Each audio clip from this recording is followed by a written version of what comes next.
அது polariser. Analyser வைக்கிறோம். ரெண்டுமே போலராய்டு தான். ஆனால் இது போலரைசர், இது அனலைசர். பேர் தான் வேறு வேறு. இப்போ நான் என்ன பண்ணுறேன்னா அனலைசரை ரொட்டேட் பண்ணிகிட்டே இருக்கிறேன். அப்போ எந்த ஆங்கிளில் வேணால் ரொட்டேட் பண்ணலாம். ஓகேங்களா? அப்போ போலரைசரோட ஆக்சிஸுக்கும் அனலைசரோட ஆக்சிஸுக்கும் ஒரு ஆங்கிள் இருக்கும். அது சேஞ்ச் ஆகிக்கிட்டே இருக்கும். அப்போ இப்போ போலரைசரை விட்டு வெளியில் வரக்கூடிய லைட்டோட இன்டென்சிட்டி நமக்கு தெரியும். I0/2 பாதியாக குறைஞ்சிரும். ஆனால் அனலைசரை விட்டு வெளியில் வரக்கூடிய லைட்டுக்கான இன்டென்சிட்டி நமக்கு தெரியாது. அதுக்கு அவர் என்ன ஃபார்முலா யூஸ் பண்ணுறாருன்னா I=I0 cos² θ அப்படிங்கிறது தான் அனலைசரை விட்டு வெளியில் வரக்கூடிய லைட்டோட இன்டென்சிட்டி அப்படிங்கிறத அவர் சொல்லியிருப்பார். ஓகேங்களா? I0ங்கிறது யாருன்னா முகப்பில் வரக்கூடிய லைட்டுடைய இன்டென்சிட்டி. முகப்பில்னா என்னது?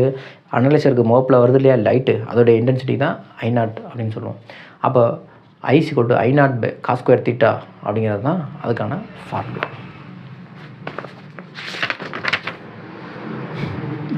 யூஸ் ஆஃப் போலரைசர் இருக்காங்க, அதை பார்த்துங்க. கூகுள்ஸ் அண்ட் கேமராஸில் யூஸ் ஆகுது. 3D பிக்சர்ஸ் எடுக்கிறதுக்கு ஹோலோகிராஃபியில் யூஸ் ஆகுது. ஆயில் பெயிண்டிங், ஓல்ட் ஆயில் பெயிண்டிங்கில் கான்ட்ராஸ்ட்டை இம்ப்ரூவ் பண்ணுறதுக்கு யூஸ் ஆகுது. அதுக்கு